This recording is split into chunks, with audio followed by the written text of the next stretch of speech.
All the war propaganda, all the screaming and lies and hatred comes invariably from people who are not fighting. George Orwell. Welcome back to the channel. As we close out this three-part series on Psyops and the use of the legacy media, first I want to make something plain. What if I told you the biggest battle isn't fought with guns, but it's fought with information? The past 7 years you have been led astray if you watch the legacy media. They told you crypto is one of their biggest targets to stop, and blockchain technology is no good. What if I not only show you the opposite, but also expose them in the process of keeping you out of the new financial system? Psyops aren't just about war, they're about control. And today they're being used to suppress disruptive technology like Bitcoin and blockchain. Why? Because crypto takes power away from the government and banks. Think about it. If people have financial freedom, governments lose power. That's why psyops are used through legacy media to have you chasing the next distraction that leads to no solution. These tactics only work if we're asleep. Wake up, think for yourself, and remember, the most dangerous weapon isn't the one that controls your body. It's the one that controls your mind. I first want to show you actual government information that highlights the various phases of digital asset adoption before I show you the clips of politicians, billionaires, and media pundits telling you to stay away because it's too risky, while they buy up all the coins and build the infrastructure in real time. Before I get into this report, first I want to give you a quote. First they ignore you, then they laugh at you, then they fight you, then you win. This report is from the Phases of Cryptocurrency and Digital Asset Market Adoption from the White House's Crypto Report. Now let's take a dive into this Phases of Cryptocurrency and Digital Asset Market Adoption PDF. In 2008 to 2010, the first Bitcoin white paper is released. The first ever Bitcoin transaction happens. In 2011 to 2013, the first crypto exchanges like Coinbase, Kraken, and BitGo is founded. The first altcoins, Ripple and Litecoin, are founded. The first BTC bubble happens. The software is quietly being developed by Bitcoin miners. In 2014 to 2016, the blockchain, not Bitcoin, is being developed. Bear market and negative perceptions of Bitcoin lead to hype around blockchain technology, which banks and corporations explore. Ethereum launches. The Silk Road happens. IBM Hyperledger is founded. Gemini is founded. In 2017, the big bubble. Bitcoin awareness reaches the mainstream. Retail exchanges dominate. ICOs grow and bring attention to Ethereum. New networks launch. Security token hype drives many startups.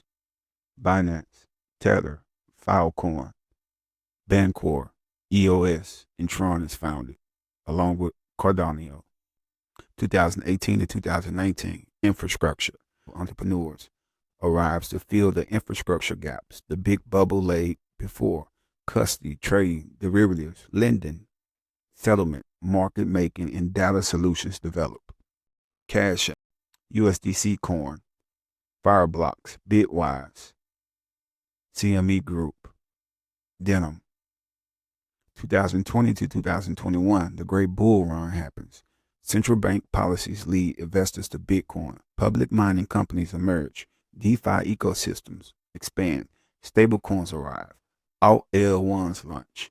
NFTs emerge. During that period, we had Aave, IoT, Visa, Polkadot, Top Shot, which is sponsored by the NBA, along with PayPal and MetaMask, all went mainstream. 2022 to 2023, the FTX meltdown, along with the crypto winter. Collapse of Terra Luna and FTX create contagion across the sector. Major lending firms go bankrupt. Operation Choke Point 2.0 hits industry. New narratives emerge. DSOC, restaking, data availability, real world assets. In 2024, Bitcoin was on the ballot. BTC and ETH ETFs are approved by the SEC. Meme coins drive on-chain inactivity. Bitcoin L2s capture venture capitalists' interests. Politicians embrace Bitcoin and crypto. Trump election starts crypto regulatory renaissance. Companies such as BlackRock, Van Elk, 21 Shares, Wisdom Tree, Franklin Templeton, Lightspark start to invest and expand what you can do with Bitcoin and crypto. Currently in 2025 and beyond, expect more adoption and innovation. Bitcoin and crypto treasury company sectors expand. Regulatory clarity emerges with the Genius Act. Congress works on legislation. Tokenization heats up. Stablecoin adoption grows. President Donald Trump and the United States government is all in on adopting this innovative technology. In recent weeks, the United States has passed a few bills to hasten this process. They passed the Genius Act, which legalizes stablecoins, the Clarity Act, which aims to provide regulatory authority, and the CBDC Anti-Surveillance State Act, which prohibits the Federal Reserve from issuing a central bank digital currency without congressional approval. Now that I gave you some key examples of regulatory clarity and showed you actual government documentation displaying the 17-year crypto adoption phase. Let's go back in time and relive the fear, uncertainty, and doubt that was heaped upon the retail investors who saw through the fourth wall and invested in an opportunity that would never happen again on a global scale like this in our lifetime. I put this one, again, with the SEC. A reminder why we need a good, strong regulatory agency that can continue to update. You know, the last time we wrote a set of rules around how money operates, for sure, was long before anything like cryptocurrency had come along. And now that it's not just Bitcoin, it's one after another, inviting investors to come in without the ordinary protections of the transparency and disclosures and auditing that you get when a regular company is out there offering its stock for trade in the market. So I think that's relevant. I also think with Bitcoin and the other cryptocurrencies, I think there's a real issue about the environmental impact as well. This whole notion of how much energy is consumed just to keep the currency tracking going. You know, you don't consume that kind of energy in order to have money on deposit at a bank or a mutual fund. In that sense, Bitcoin is very different. And in the 21st century, we're becoming a lot more sensitive to the worldwide impacts of the choices we make.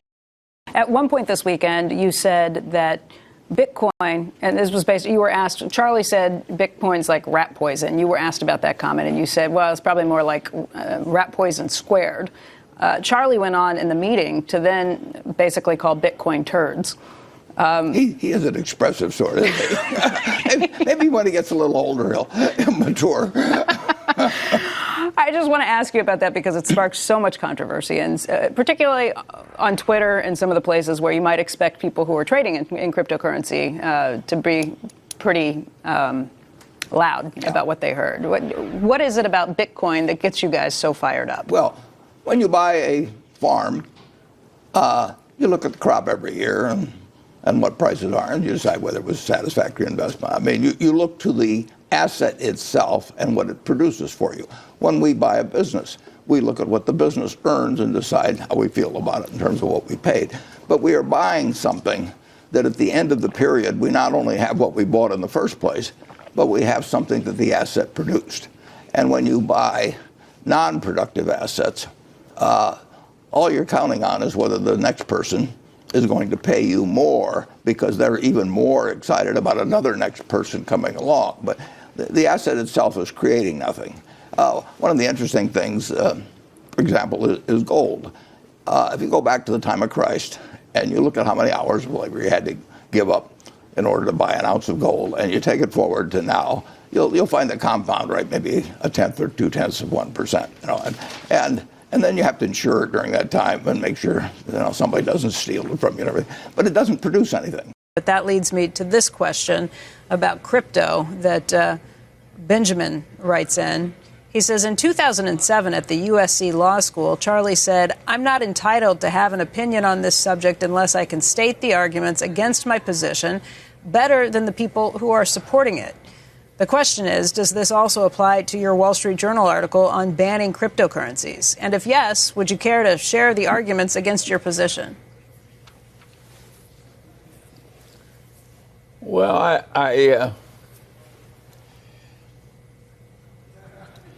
I don't think there are good arguments against my position. I think the people that oppose my position are idiots. And so I don't think there is a rational argument against my position. This is an incredible thing. Naturally, people like to run gambling casinos where other people lose. And the people who invented this crypto crapo, which is my name for it, and sometimes I call it crypto crapo, and sometimes I call it, well, crypto shit. And it's just ridiculous that anybody would buy this stuff. And it isn't. You can think of hardly nothing on earth that has done more good to the human race than currency, national currencies. They were absolutely required to turn man from a goddamn successful ape into modern successful humans in human civilization. Because it enabled all these convenient exchanges. So if somebody says, I'm going to create something that sort of replaces the national currency, it's like saying I'm going to replace the national air. You know, it's asinine. It isn't even slightly stupid. It's massively stupid. And of course, it's very dangerous. And of course, the governments were totally wrong to permit it. And of course, I'm not proud of my country for allowing this crap, what I call the crypto it's worthless, it's no good, it's crazy, it'll do nothing but harm, it's antisocial to allow it. And the guy who made the correct decision on this is the Chinese leader. The Chinese leader took one look at crypto and he says, not in my China.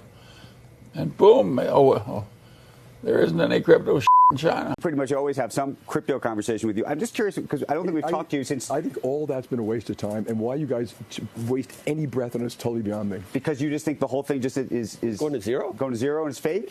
Bitcoin itself is a hyped up fraud. It's a pet rock. You're back to that? Yeah, really? Of course, yeah. So what do you make then of BlackRock and other firms that are investing in infrastructure? No, that's different. Blockchain is a technology ledger system that we use to move information. We've used it to do overnight repo, intraday repo. We've used it to move money. Right. So that is a ledger. That's a technology ledger type of thing that we think will be deployable. Remember, we've been talking about that for 12 years too, and very little's been done. There's some tokens that I agree with you on, but Bitcoin's based on a distributed ledger. Yeah, it has all the characteristics of a store of value. It's immutable. It's scarce. Totally untrue. It's 21 million. Well, yeah, really. How do you know it's going to stop at 21 million? Because I've mentioned this to people Satoshi, too. Everyone says that. Well, maybe it's going to get to 21 million, and Satoshi's picture is going to come up and laugh at you all and say, no. But there isn't a picture. And by then, Satoshi will have taken out billions of dollars. Cryptocurrencies and digital currencies, I think are also fine. J.P. Morgan moves $6 trillion around the world every day. We don't do it in cash. It's done digitally. Yeah. If it can be done digitally with the blockchain, so be it. But it'll still be a dollar cryptocurrency. What I have an issue with is a non-fiat cryptocurrency. Dollar, so crypto, sterling, euro, yen, they're all fine. I don't personally understand the value of something that has no actual value. You all can do whatever you want, and I don't care. Okay? All right. That sounds definitive. Bitcoin hit a new high today. I could care less what Bitcoin trades for, how it trades, why it trades, who trades it. If you're stupid enough to buy it, you'll pay the price for it one day. I've also told people that it can trade at $100,000 before it trades to zero. So tulip bulbs traded for $75,000 once, something like that. The only value of a Bitcoin is what the other guy will pay for it. And I think, honestly, I think there's a good chance that Bitcoin, a lot of the buyers out there are up there jazzing up every day so that maybe you'll buy it too and take them out. And I quite mean that, by the way. You know, these people are very good at manipulating the press these days and getting news out. And so every day, you know, you have CNBC, nonstop Bitcoin. Who cares about Bitcoin? I mean, you know, the world economy is so big. We move, JP Morgan alone, these companies, $6 trillion. We move all this money. And Bitcoin in total is, all these currencies are $50 billion, maybe $1 billion trades a day. And the other thing I've always made of Bitcoin, governments, and this is not a technological statement, governments are going to crush it one day. Governments like to know where the money is, who has it, and what you're doing with it. And in case you haven't noticed. Okay? Is it true that you're building out a cryptocurrency capability? No. I mean, we're looking at it. As I said in the past, we are very excited about blockchain technology. That's what we're looking at, even in the Aladdin universe, what we're trying to do there. So we're looking at blockchain technologies, and we're looking at all the blockchain isn't crypto. Blockchain is just the underlying technology. Well, that's the most important thing. Whether it is a cryptocurrency, we're studying them to see how they're performing. And it may be, you know, it may be. Don't your clients want crypto exposure? No, I don't believe any client has sought out crypto exposure. Really? Yes. But at some point they might. Do you need to be prepared? I don't, at the moment, no. It's interesting. Yeah. Goldman Sachs is building out a cryptocurrency trading desk. Morgan Good. Stanley is well, doing I'm the not same in thing. the trading JP Morgan's doing the same thing. Yes, because there's elements of people who are looking to trade it. I have not heard from any one client they're looking to buy a cryptocurrency at this time. When it becomes more legitimatized, when it has the true open nature of it, that you identify who the players are on both sides, that's when we'll probably look at it as an alternative. As an alternative to all currencies. But I have right now you are where then? You are. What do you mean? Just studying it? We're studying it. We're looking how they perform. We're looking at that type of data to understand it as we think about other products.